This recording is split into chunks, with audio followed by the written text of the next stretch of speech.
Welkom by hierdie episode van Woensdag se Woord. Ek wil vanoggend jou kom herinner aan die skrif in 1 Johannes 1. En ek lees vir ons uit 1 Johannes 1 vers 9.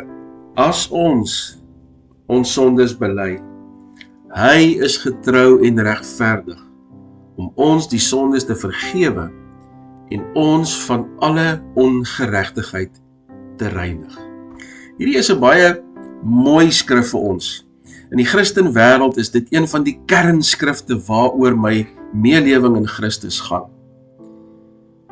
En dit is om daardie verhouding met God te handhaaf waarvoor ons aangemoedig word om te doen.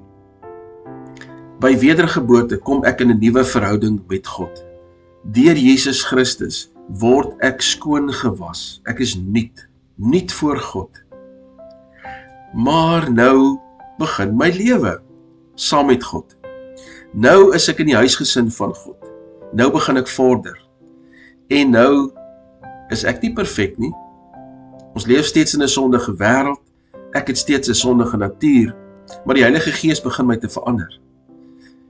En sondes sluip maar steeds in my lewe. Maar hier, in hierdie vers, is daar 'n pragtige belofte. Belofte wat in ons gemaak word, dat as ons ons sondes bely, dan word daai sondes vir ons vergewe.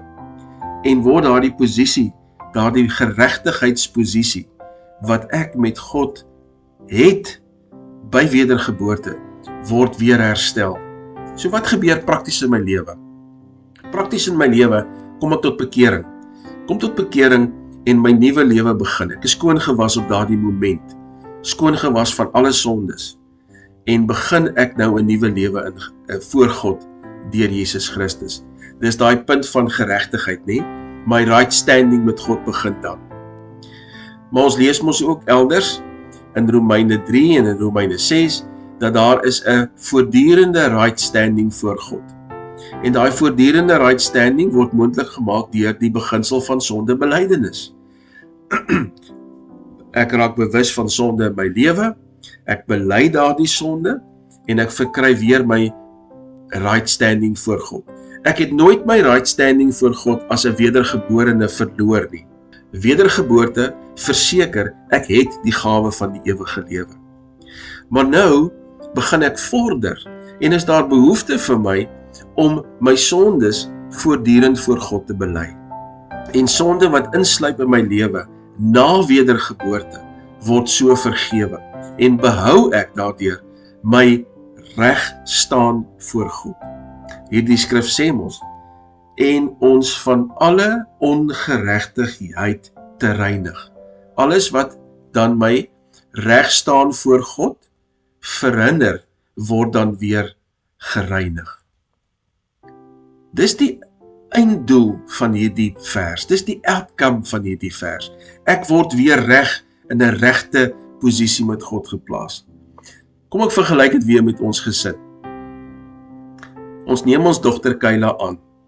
Kayla word nou 'n greiling. Jy neem Jesus aan.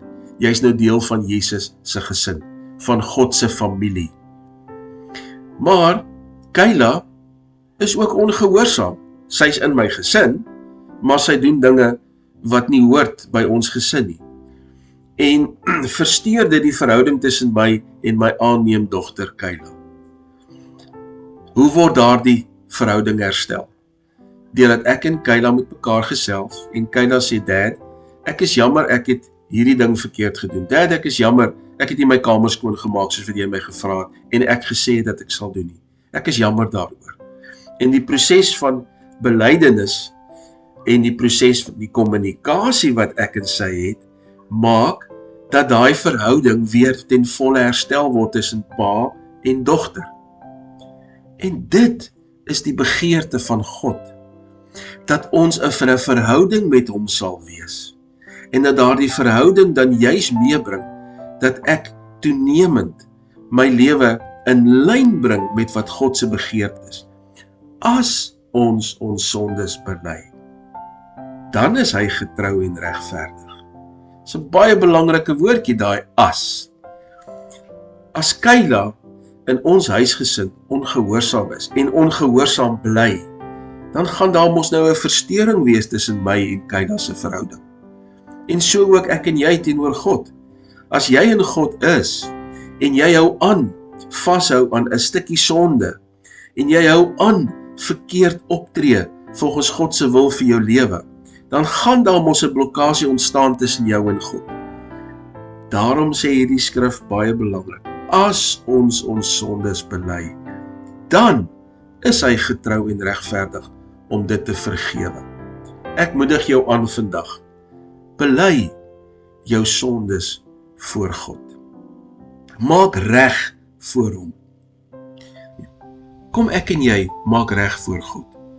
Kom ek en jy openbaar die hoogste vorm van integriteit wanneer ons sondes voor God bely.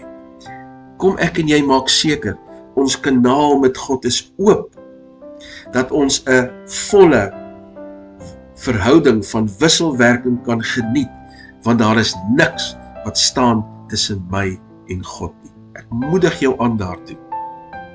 Bely jou sondes. Hy is getrou en regverdig om dit te vergewe. Amen.